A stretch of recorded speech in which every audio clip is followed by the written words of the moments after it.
नमस्कार मित्रांनो, ठरलं तर मग या सिरीजमध्ये काय घडले आपण ते बघणार आहोत.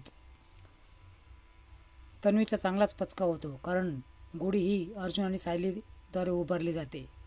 तन्वीला मात्र या गडबडीमध्ये चांगलीच जखम होते. महिपतनी दामिनी देशमुख नावाची नवीन वकील शोधलेले असते साक्षीला सोडवण्यासाठी, पण तिची अपॉइंटमेंट मिळत नसते. तो चांगलाच चिडतो. सायलीने अन्नदानाचे सर्व पॅकेट्स पॅक केलेले असतात आणि आता कल्पना आणि सायली खोलीमध्ये गेल्यानंतर या संधीचा फायदा घेऊन तन्वी काचा फोडते आणि ते लोक ज्या बाजूने येणार असतात त्या बाजूने टाकते. या गडबडीमध्ये तिच्या हाताला काच लागते आणि तन्वी नवीन आयडिया लढवते. सडलेलं खराब अन्न पॅकेटमध्ये आणते आणि सायलीने केलेल्या पॅकेटच्या ऐवजी ते पॅकेट ती ठेवते. सर्व लोकांना ते अन्न दिल्यानंतर घाण वास यायला लागतो आणि ते कंप्लेंट देखील करतात, तुम्ही असं अन्न का दिलं. सायली म्हणते, ताजं अन्न आहे, मी स्वतः केलं आहे. त्याच वेळेस तन्वी बोलते की तुला स्वयंपाक नीट करायचं ना तर मला सांगायचं असतं ना, माझं पोट दुखत होतं तरी मी केलं असतं.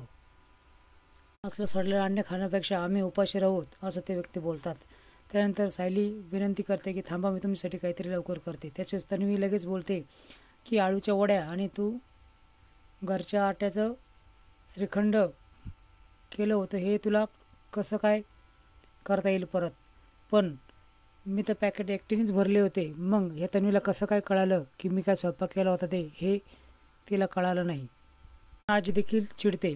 आज जर हे लोक जेवले नाही तर मी तुला कधीच माफ करणार नाही असं बोलते. कल्पना देखील तिच्यावर चिडते.